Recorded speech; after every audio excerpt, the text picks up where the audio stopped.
This channel does not promote any violent, harmful, or illegal activities. All content provided by this channel is meant for an education purpose. আমার সঙ্গে রয়েছেন নাগ sir. Sir আপনার পরিচয় যদি একটু দেন। আমি অভিষেক নাগ। আমি এই মুহূর্তে অ্যানিম্যাল হাজবেন্ডারি ইন্ডাস্ট্রিতে অ্যাজ আ ফ্যাকাল্টি মেম্বার হিসেবে রয়েছি। ন্যাশনাল একাডেমিতে আমি পেপার সেটার অ্যান্ড এক্সামিনার হিসাবে এখন কাজ করছি।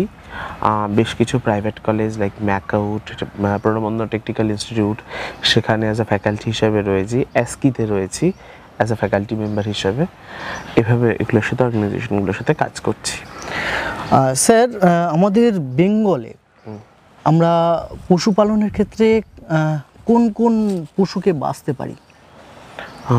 বেঙ্গলে পশুপালনের ক্ষেত্রে টোটাল কি পশুকে বাঁচতে পারি?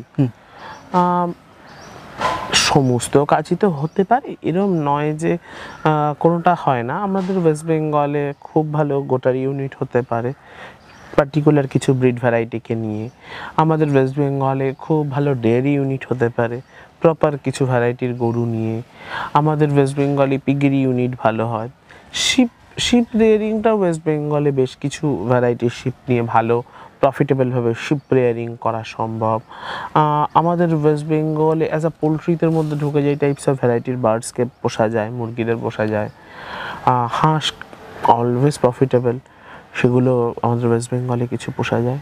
হ্যাঁ, সবই করা যায়, কিন্তু ওই টেম্পারেচার, ওই ওয়েদারের ওই জন্য, যেমন অল ইন্ডিয়াতে 36টা গোট ভ্যারাইটি, ওর মধ্যে হয়তো 5টা বেছে নেওয়া যায়, তার বাইরে যাওয়া যাবে না।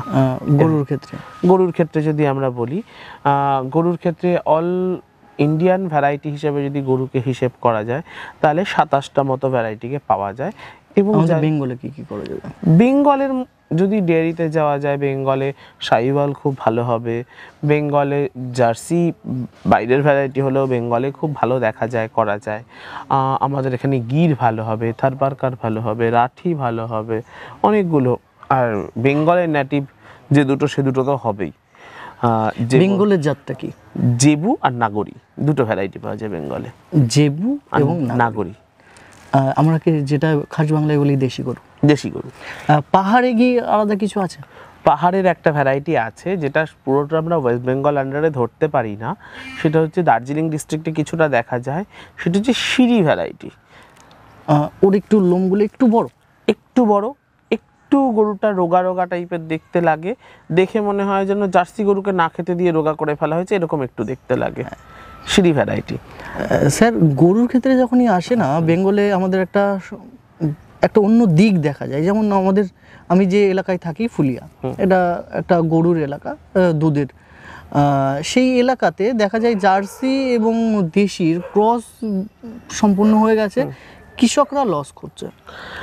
গরুর ক্ষেত্রে বলি, যেটা ওই ছাগলের ক্ষেত্রে বললাম যে ক্রস ব্রিডে হিসেব পাওয়া যায় না লস ভ্যারাইটি, গরুতে কিন্তু সেটা নয়। গরুতে ক্রস করা যায়। কি ক্রস করছি তার ডিপেন্ডেন্ট, যে কি ভ্যারাইটি ক্রস করছি আর তার পোষার মেনটেন্যান্সটা কেমন হবে। এবার আমি একটা কথা আমার বারবার, কারণ আমিও গরু দু একটা পুষি, সেক্ষেত্রে আমাদের জার্সি এবং আমাদের দেশি গরুকে ক্রস করিয়ে দুধের প্রোডাকশনটা পাচ্ছি, গরুটা খাচ্ছে কম।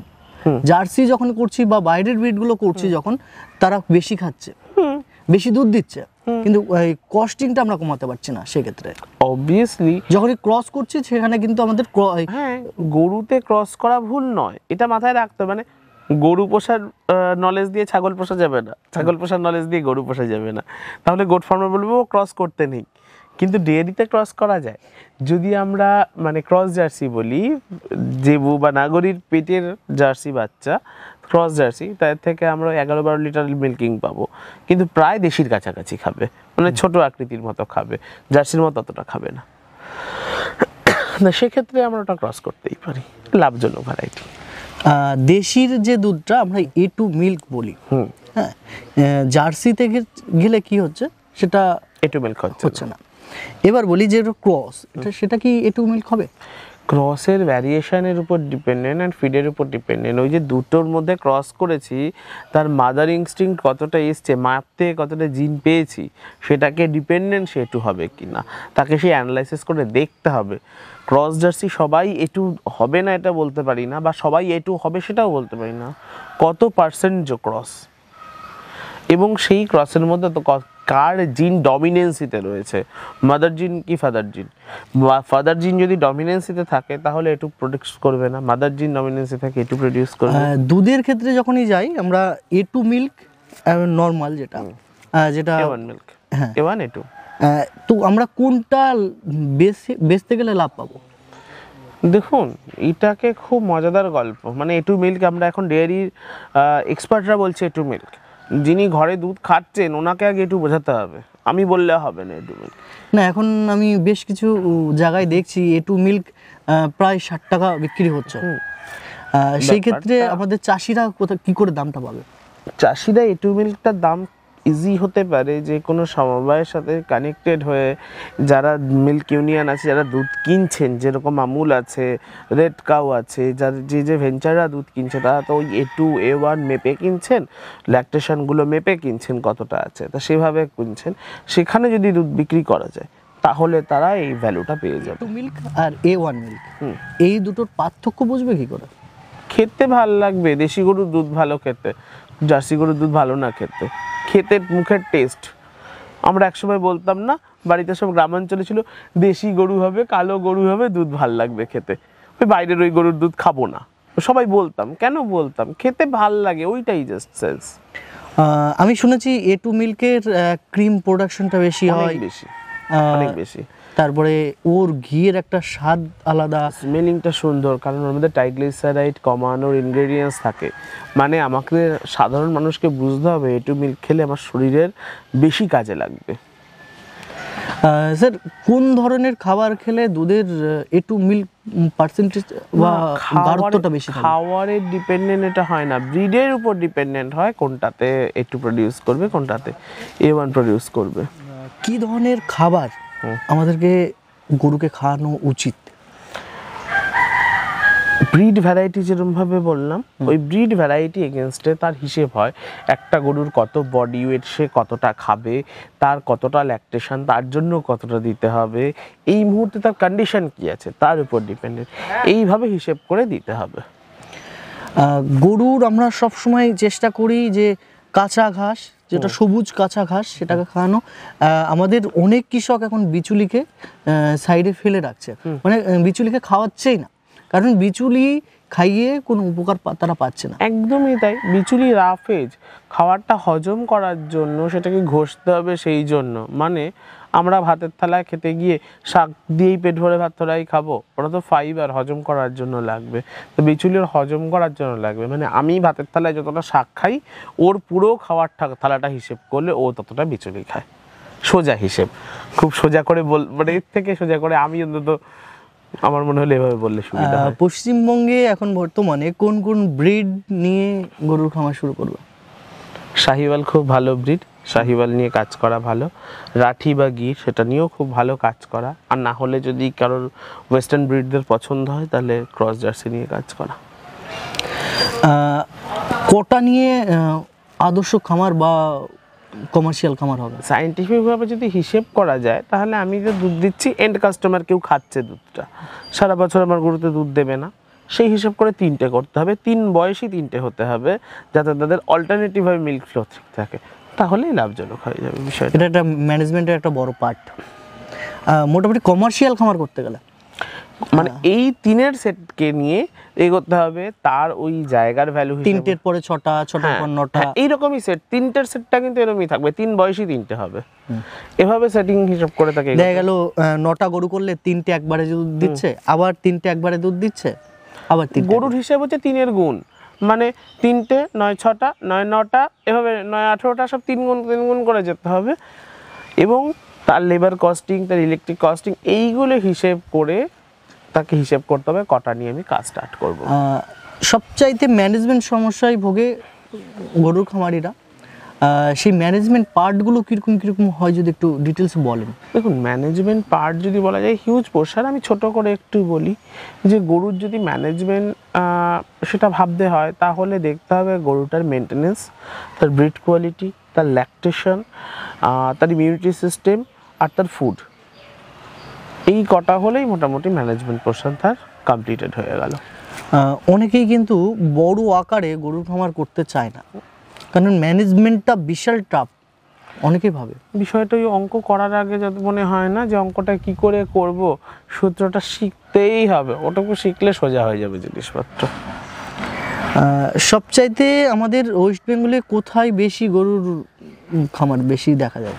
এরকম কোনো ব্যাপার নেই, বিষয়টা হচ্ছে আমি সব জায়গাতে এভরি জায়গায় করতে পারি, সেইখানে কি করা যাবে সেটা ডিপেন্ডেন্ট করতে পারি। মানে গরুকে যেখানে সেখানে সব জায়গায় রাখা যায়, গরুকেও রাখা যায়, ছাগলকেও রাখা যায়, হাঁস মুরগি সব হবে। মানে এরকম কোনো ব্যাপার নেই যে এই এলাকায় এই ধরনের গরু করতে হবে, এই এলাকায় এই ধরনের গরু? এই এলাকাটা বেস করে আমাকে হিসাব করতে হবে যেখানে আমি কি পুষবো। যদি ধরুন আমি বলি যে কেউ উত্তর দিনাজপুরে জার্সি পোষে, সে অনেক বেশি অ্যাডভান্টেজ পাবে, ঠান্ডা গরম লাগে না, তার ফ্যানের ইলেকট্রিক খরচ বেঁচে গেল। কেউ যদি সেই জার্সি নিয়ে গিয়ে বীরভূম বাঁকুড়া পুরুলিয়ায় পুষতে চায়, তার ইলেকট্রিক কস্ট বেশি হয়ে যাবে। আবার সেম টু সেম যদি আমি বলি কেউ ওখানে শাহিওয়াল পোষে, নর্থে গিয়ে যদি কেউ শাহিওয়াল পোষে, তাহলে ওই ঠান্ডায় শাহিওয়ালের গায়ে রোদ কম পাবে, কুয়াশা বেশি থাকবে, তাহলে রোদ কম পাবে, তার ভিটামিন ডি বেশি বেশি করে খাওয়াতে হবে, ইনজেক্ট করতে হবে, খরচ বেড়ে গেল। আর সেটাই বীরভূম বাঁকুড়া পুরুলিয়ায় গিয়ে পুষলে ওই কস্টিং কমে গেল। মানে এটাই একটা ম্যানেজমেন্টের বড় জায়গা, কি করছি, কোথায় করছি, কখন করছি, কি জন্য করছি, একদম সোজা। এই এতগুলো কির উত্তর পাওয়া গেলে সব গল্পটা সোজা। স্যার এরপর আমরা অন্য একটা পার্টে যাই, ভেড়া বা গাড়ল বা এই ধরনের যে একগোত্রীয় যেগুলো প্রাণী রয়েছে, এগুলো কেমনভাবে ওয়েস্ট বেঙ্গলে করা যেতে পারে? এর মার্কেট কেমন আছে? ভেড়ার market, total sheep market west বেঙ্গলে ভালো, খারাপ বলা যায় না, ভালো। কিছু কিছু জায়গার মানুষেরা শিপটাকে নিয়েছে যে ছাগলের থেকে মাংস থেকে একটু দাম কম হয় এবং খেতে বেশ ভালো, তাই জন্য সেখানকার মানুষরা খাচ্ছে। এবং আমাদের এই অ্যারাউন্ডিং শহর চত্বর মানে কলকাতাকে যদি বেস করে ধরা হয় ভাই, তাহলে না পেতে পেতে আমরা খাওয়াটা ভুলে গেছি এক সময়। এখন যেটা খাই না সেটাকে একটু নতুন কীরকম লাগবে, খেয়ে দেখি কীরকম লাগবে। ওই সাপোজ ছেলেদের ক্ষেত্রে যদি একটা খুব ভালো উদাহরণ বলি, যে ছেলেরা পাঞ্জাবি পরা অভ্যেস আছে সে যখন তখন পড়ছে, আর যারা পড়া অভ্যেস নেই তার পড়তে একটু কীরকম লাগছে, কেমন লাগবে পড়তে, আমার ওই রকমই বিষয়টা। সবচাইতে বেশি আমাদের ফার্মিং হয় আমি দেখেছি নদিয়া, মুর্শিদাবাদ, বেশি এই শিপ বা ভেড়া জাতীয় প্রাণীগুলো চাষ করে। দুম্বার ক্ষেত্রে কলকাতাটাই বেশি, আর নদিয়া আর এবং আপনার উত্তর 24 পরগনায় কিছু কিছু জায়গায় আছে। ব্যাপারটা হচ্ছে মুর্শিদাবাদটাই বেশি। মুর্শিদাবাদ চত্বরটা যদি বলা হয়, মুর্শিদাবাদ চত্বর, কলকাতা চত্বর, এই জায়গাগুলো কুরবানির গল্পটা একটু বেশি এবং কুরবানিতে একটা হিউজ দাম পাওয়ার জায়গা রয়েছে। সেই জায়গা থেকে ডিপেন্ডেন্ট কি হয়, দেখা যায় যে ভেড়াটা ওই জায়গা থেকে বিক্রি করলে তুলনামূলকভাবে দাম ভালো পাওয়া যায়। সেই জায়গা অনুযায়ী সেখানে লোকে মার্কেটিংটা ইজি হয়েছে, তারা করতে শুরু করেছে। অন্য জায়গাতেও করা যেতে পারে, কারণ দুম্বার যা বিভৎস দাম চলছে দুম্বার, তাতে অন্য জায়গা থেকে চাষ করে কলকাতা এনেও বিক্রি করা যেতে পারে, সেই কস্টিং এমনি ওর মধ্যে রয়েছে, করাই যেতে পারে যদি সঠিকভাবে করা হয়। দুম্বার কি একটা মার্কেট ওয়েস্ট বেঙ্গলে ভালো আছে? দুম্বার মার্কেট ওয়েস্ট বেঙ্গলে ভালো আছে, কিন্তু সেটা দুম্বা তো সোনা খেয়ে বড় হয় না, ঘাস পাতাই খায়, ফলে অন্য ভেড়ার থেকে একটুও খরচ বেশি না ওকে পুষতে। আমরা ভাবি অনেক কিছু, কিন্তু ভিতরে ঢুকলে কিছুই না।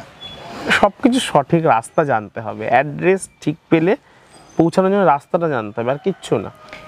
আমরা শুনি কোরবানির সময় 1 লাখ 1.5 লাখ তারও বেশি বিক্রি হয়ে যায়। সে কি কোয়ালিটি মেনটেন করতে হয়? এক্সট্রা কোয়ালিটি নেই, ভালো থাকা, সব কিছুরই ভালো থাকা। মানে যিনি আমার মতো মাঠে ঘাটে গিয়ে এগ্রিকালচার কাজ করেননি, যিনি শরীর মেনটেন করেছেন, সুন্দর কথা বলা মেনটেন করেছেন এবং তার সাথে একটু অভিনয় প্র্যাকটিস করেছেন, সুন্দর করেছেন, উনি নায়ক হয়ে গেছেন। আমি সারাদিন বইয়ের মধ্যে মুখ গুজে পড়েছি, তারপর সেটা অ্যাপ্লিকেশনে লাগিয়েছি, অ্যানিমালস হাজবেন্ডারি নিয়ে কাজ করেছি, আমি ফার্মার হয়ে গেছি। বিষয়টা সেই মার্কেটিংয়ের উপর ডিপেন্ডেন্ট, যে দুম্বা অন্য ভেড়ার মতোই খায়, মার্কেটিং করে ওটা এতটা দাম বিক্রি করা, মানে এটা মার্কেটিং এর একটা বড় চ্যাপ্টার। এটা একটা মার্কেটিং চ্যাপ্টার। মানে আমি যখনই ফার্ম করব বা ফার্ম করার চিন্তা ভাবনা নেব, আমাকে প্রপার এডুকেশন নিতেই হবে। মানে যিনি ডাক্তার হন বা যিনি ইঞ্জিনিয়ার হন, তাকে যেমন হিসেব, মাপ, শরীরের গঠন, কম্পোজিশন সব বুঝতে হয়, তারপর তাকে আবার মার্কেটিংও পড়তে হয়, একটা নার্সিংহোম কী করে চালাতে হয়, একটা বিল্ডিংয়ের কনস্ট্রাকশানে কস্ট কাটিং কী করে করতে হয় সেটা। আর আমরা ফার্মাররা কী করি, ওই ছাগল দেখেছি, ছাগল তো এইটা খায়, ব্যাস হয়ে গেছে, আর কিছু হিসেব না, এটা দিয়ে কমার্শিয়াল ফার্ম শুরু করে দিয়েছি, অবভিয়াসলি লস হয়েছে। মানে কথাটা একটুখানি, কিন্তু তার পেছনের মেহনত বলেন, তার পিছনের যে বাদ বাকি জিনিসগুলো রয়েছে না, অনেক অনেক বড়। আমরা ছোট্ট করে বলি ছাগল পালন, ছাগল পালনের পিছনের দিকটাকে একটু আপনাকে অবশ্যই দেখতে হবে। এর জন্য প্রয়োজন অনেক কিছু, সেটা স্যার তো বলছিলই। যদি বলি ফার্মার তো অনেক হয়েছে, অনেক রয়েছে ওয়েস্ট বেঙ্গলে, খুব মানে খারাপভাবে যদি না নেওয়া হয় তাহলে এই মুহূর্তে স্মার্ট ফার্মারের দরকার, নলেজেবল স্মার্ট ফার্মার, সেটার অভাব রয়েছে, সেটা হতে হবে সবাইকে। হ্যাঁ স্যার, একটা জিনিস জানতে চাইবো, এটা আমার জানা উচিতও না, প্রায় বছরে ছাগল পালনের ট্রেনিং বা এই ধরনের এডুকেশন নিচ্ছে প্রায় গোনা 10,000, একটা গড় হিসাব করেছি 10,000, সেখান থেকে দাঁড়িয়ে 1,000 ফার্মার টিকছে না। এবার ব্যাপারটা হচ্ছে যে এডুকেশনটা সে নিচ্ছে, তার পারপাসটা কী ছিল, যে হতে পারে যে সে এডুকেশনটা নিচ্ছে তার দরকার ছিল এটা নয়, এই অবধি সে জানতো, তার ফার্দার ট্রেনিং দরকার ছিল, সেটা সে পায়নি। অথবা সে ট্রেনিং করার আগে যে ভুলভাল চিন্তা নিয়ে এসেছিলো যে আমার কাছে 5,000 টাকা আছে, আমি 2টো ছাগল কিনতে পারবো, হয়ে যাবে, ট্রেনিংটা নিয়ে এসে বুঝলো ওই 5,000 টাকাই সে জলে ফেলে দেবে ঘাসের জমিটা রেডি না করতে পারলে, সেখান থেকে লস হলো। আর একটা ব্যাপার, ছাগল ফার্মিংয়ের যে ট্রেনিং সেটা করে যে শুধু কেউ গোট ফার্মার হবে তা তো না, কডলাইন আছে তো, কেউ এটা ট্রেডিং ফার্ম করতে পারেন, কেউ এটা থেকে কাটিং ইউনিট করতে পারেন, কেউ অনলি মার্কেটিং করতে পারেন, তাহলে সেখান থেকে তো ভাগ হয়ে যাবে। 10,000কে 4 ভাগ করলেও সেখান থেকে পাবো তো 2,500। আর প্রফেশন রয়েছে যেগুলো আমরা খুঁজে পাইনি, যেগুলো আমরা খুঁজে পাচ্ছি না। মেন ব্যাপারটা স্যার ক্লিয়ার করে দিল, যে আমরা বলি যে 10,000 প্রত্যেক বছর বেরোচ্ছে ট্রেনিং করে, কিন্তু 1,000 ফার্মার না, 1,000 ফার্ম করছে না, এই ব্যাপারটা ক্লিয়ার করে দিল।